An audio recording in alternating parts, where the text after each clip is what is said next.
Hi, today I wanted to talk to you about how do you fight an implied refusal at a DWI, DMV refusal hearing.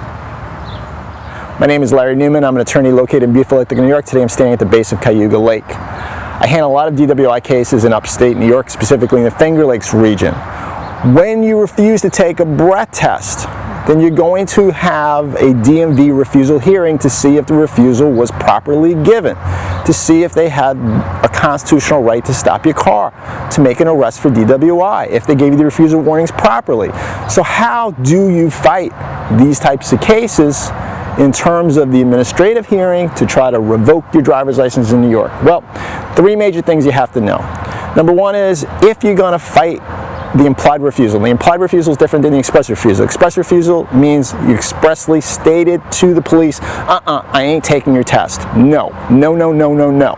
Implied means based on your behavior, based on your conduct. Either they're stating that you tried to blow into the device, that you tried to give a sample, and you were not giving proper effort or follow their instructions, then they can mark it as a refusal.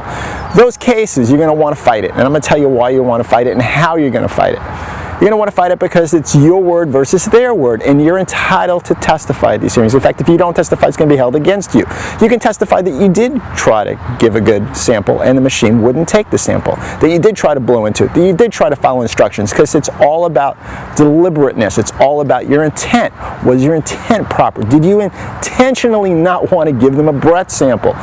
They need to prove that you didn't want to do it, that you weren't giving your effort. That's number one, so you testify.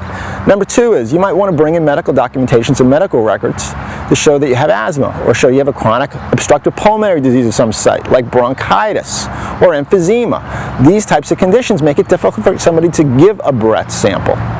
So bring in medical records. The third reason that you're going to want to fight, or how you're going to fight this refusal, implied refusal hearing, is you're going to look at the documents, the police report and the refusal warning sheet, and you're going to look at the times that they gave it to you, the number of times that they gave it to you. When I'm saying gave it to you, the refusal warnings, and who gave you the refusal warnings.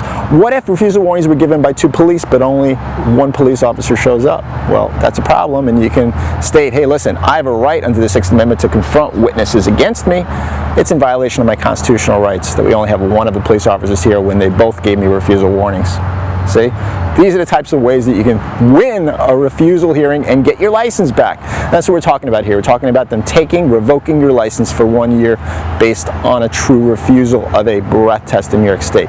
If you have questions about an upstate Finger Lakes DWI refusal case, you can either give me a call, you can send me an email. I'll be more than happy to discuss it with you. And thanks for watching this video.